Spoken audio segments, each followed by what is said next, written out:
Our next step to the plaster sculpture project, we measured out our maquette and we created a box with all the correct measurements.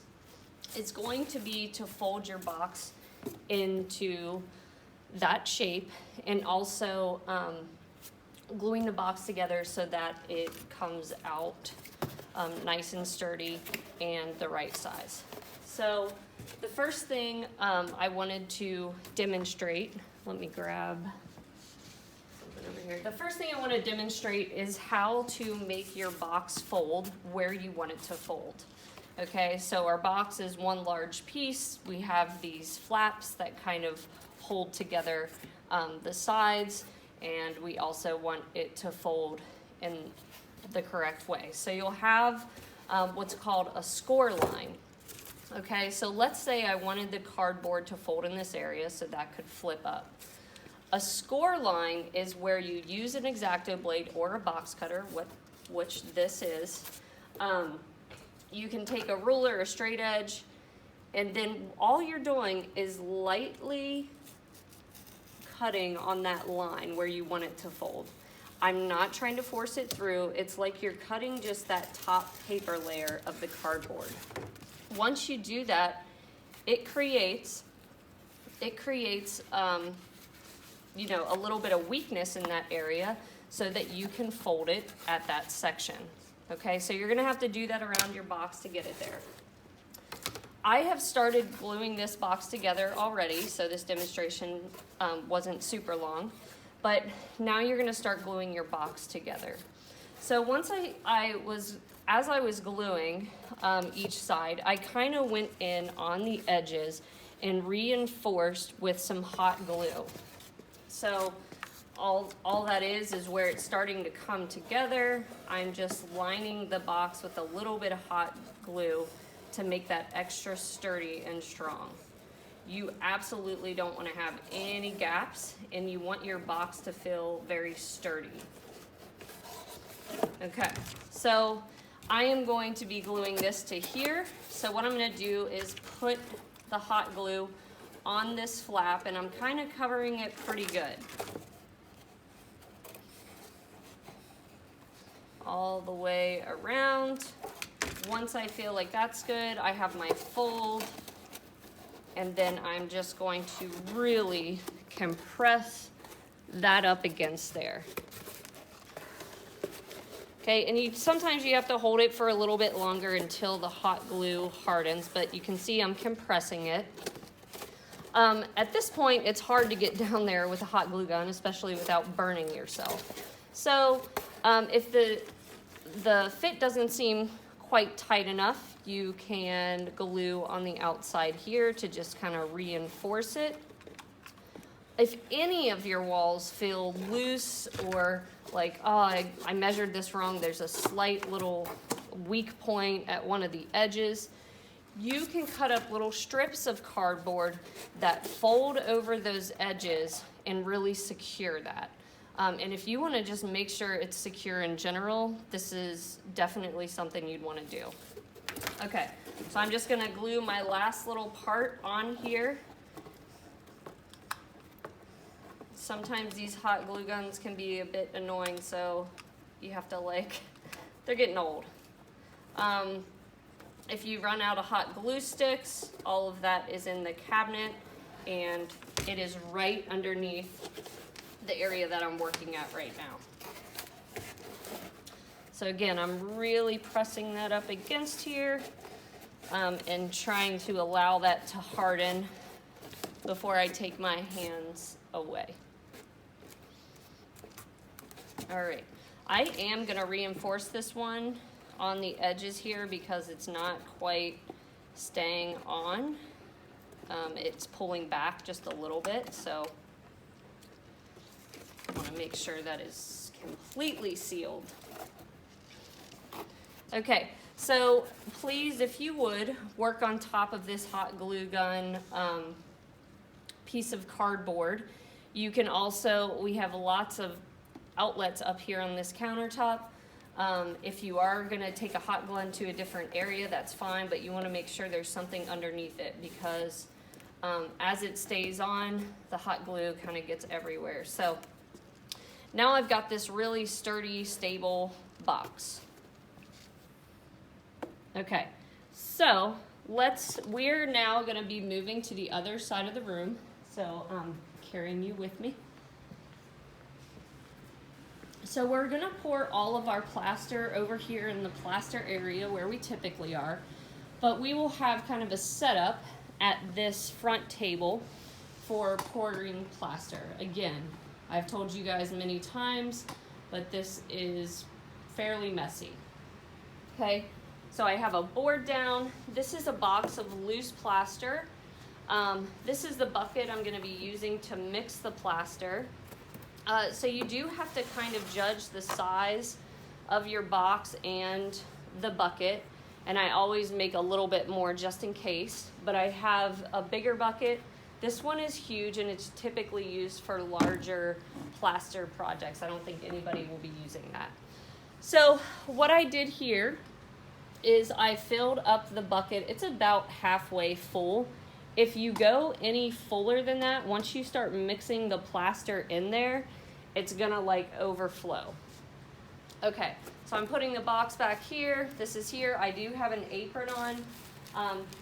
All I'm gonna be doing is scooping out the plaster, and it doesn't have to be like a really slow thing you do, but I'm trying to kind of sift it around so it's not all going in the center basically, or one location. If you go too slow, your plaster is going to harden before you can pour it.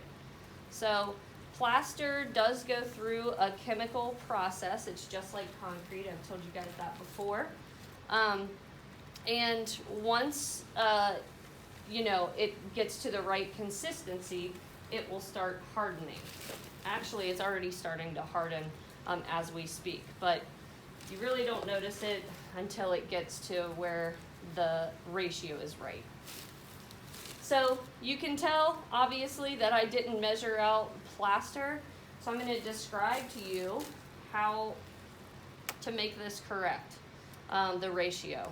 So what you are desiring is that the plaster stops absorbing into the water, and I'm just going to get a little bit closer here so you guys can see what I mean. So as I'm pouring this in, it's starting to pull into the water. It's getting close to where I want it to be. What you want the plaster to do is settle at the top, just like this. And you can wait a second to make sure that it's not all pouring down. But I have an island at this point, and that's exactly what I want. I can tell you right now, this is going to be way too much plaster. So once you have that, this is very messy. You're going to squeeze the plaster and the water in between your hands. If you feel any really hard chunks, I just kind of scoop those out. Having them to some degree is okay, but yeah, like the plaster, if it gets wet in this box, it hardens. So what you're desiring is kind of that smooth plaster. It's already starting to thicken up, what you want to happen, but you don't want to let it harden too quickly. You definitely want it to be a liquid still when you pour this into your box. It is nice to have a partner with you to help you support the box. Okay, you can see it's even harder now. I am ready to start pouring.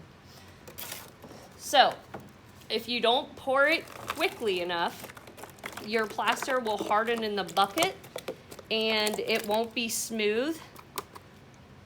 Okay, I'm going to try to fill it up to the top. You can see I do have quite a bit left. And you can also see that my box is kind of bowing a little bit.